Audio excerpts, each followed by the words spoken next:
So the PS5 Pro was revealed a few days ago, and although most people were pretty excited and highly anticipating it, reception went sour very fast. The showcase itself really represented the lack of exclusive games that have been made for the PS5 over the span of its lifetime, and the egregious pricing and the various missing components made the PS5 Pro jump into hot water with fans very quickly. I also was considering before the showcase of selling my PS5 and purchasing a PS5 Pro, but the showcase has shown all of us that the base PS5 is completely fine and that the value proposition is horrendous for the PS5 Pro. Here in Australia, the PS5 Pro would cost around 1200 AUD or the equivalent of 800 USD, and if I wanted a disc drive to play the mainly physical library that I have, I would have to spend 1360 Australian dollars or the equivalent of more than 900 USD. The pricing is not only egregious, but the features of the new model of the PS5 aren't exactly groundbreaking in any capacity. There's still no guarantee that all games from henceforth will be able to prioritize both the 60 FPS mode and fidelity, and at that point you're better off just getting a PC where you can more than guarantee both fidelity and frames. It was very telling that the first game used to show off the power of the PS5 Pro and its ability to prioritize fidelity and show the finer details of certain games was a game released on the PS4 with The Last of Us Part 2. Don't get me wrong, this is still one of the best looking games ever made, but if in your debut showcase for a new, extremely expensive model of your current product using the ability to see grass better and read the text of signs is a selling point, then there's definitely a problem. There's no current justification for the price of the PS5 Pro, and all in all the presentation was extremely disappointing, with no real use of actual PS5 exclusive games other than Final Fantasy VII Rebirth utilized to show off the PS5 Pro's newfound power. But what the showcase did reveal to everyone, and quite clearly that is the fact that there's a much larger problem within Sony that highlights to everyone a big problem in the gaming industry at the moment. The fact that there are no current big titles for the PS5 with trailers, such as the sequel to Ghost of Tsushima or the next Naughty Dog game, tells us that PlayStation is scrambling in order to ensure that their revenue and profits continue to rise. Layoffs at developers it has acquired, such as Bungie, has highlighted the continuous signs that the development of big budget AAA games is becoming unsustainable, especially for a behemoth like Sony that is expected to pump out multiple of these games a year. This year has been a lot slower than other years for the PS5, with the main standout first-party exclusives being Helldivers 2 and Astrobot. I've played and really enjoyed Helldivers 2 and have not gotten to Astrobot quite yet, but cannot wait to pick it up. But other than these two games, one being a live service game and the other a first big title for Astro, PlayStation has had nothing really going on this year in terms of their own first party exclusives. Of course, there are games like Final Fantasy VII Rebirth and Black Myth Wukong, which in terms of consoles are exclusively on the PS5. However, Sony's own output has been quite lackluster, and that problem is one that plagues the industry as a whole, with absolutely ridiculous development times for games, even if they are sequels that reuse many assets in even whole game worlds, and astronomically high budgets. The budget of games such as Spider-Man 2 at a staggering $315 million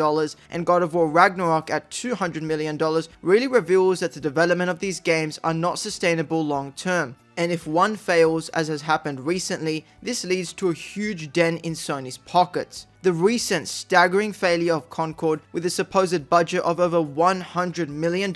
in addition to a development time of 8 years into a game that doesn't look entirely distinguishable from what's already on the market, is telling of the AAA market's current circumstances. With failures like Concord on the recent horizon and the uncertainty facing other live service games that Sony has in development, such as Marathon and Fair Game, the market is becoming unsustainable, and to retain profit levels and to increase them to the investors' benefit is becoming much harder. There's not any big games from Sony that have gotten revealed from their big studios other than Death Stranding 2, and the long development cycles of games means we could still be years away from the next project of Naughty Dog, Santa Monica, and even Sucker Punch games. The days of getting a beloved sequel to a great game within the span of 2 to 3 years is very much long gone, and this has been replaced by a mentality in game development that everything rides on the next project. To extrapolate the problem, the failure of Suicide Squad earlier this year, leading to layoffs and a dent in Warner Bros. Game division as a result of Suicide Squad's less than stellar performance, has shown everyone that for a developer to even get to the game and then release it successfully can be life or death for those that work worked there. It's always easy to say that the solution is that developers begin focusing on shorter, more well-paced experiences to fill the gaps between bigger projects, but this isn't as easy as simply flicking on a switch on a new project. Sony's budgets and development cycles are surely getting out of hand, and to compensate, egregious practices like what we're seeing with the PS5 Pro are arising. A Pro console that doesn't even have a disk drive like the base model of the console is honestly mind-blowing, and the vertical stand that should be an absolute given with a PS5 also has to be purchased separately. Of course, inflation across the world has skyrocketed in the post-pandemic global economy, but the pricing model of the PS5 Pro is more akin to Apple, where Sony thinks that their brand will carry them across the potential bad will that may come to fruition as a result of selling given components as supposed add-ons. Apple is known for selling things such as the wheels for its Mac Pro for over $700, even though it really should be a given with a premium product, and Sony is seemingly following suit in trying to separate components of the PS5 and then sell them back to you, making you think you're getting an add-on. In reality, you're paying for something that is a given, and all it does is land more money in Sony's pockets in order to allow them to trudge along further in the extremely expensive landscape of developing the blockbusters they release almost every year without fail. There definitely needs to be some serious change in the game development cycles and philosophy at PlayStation,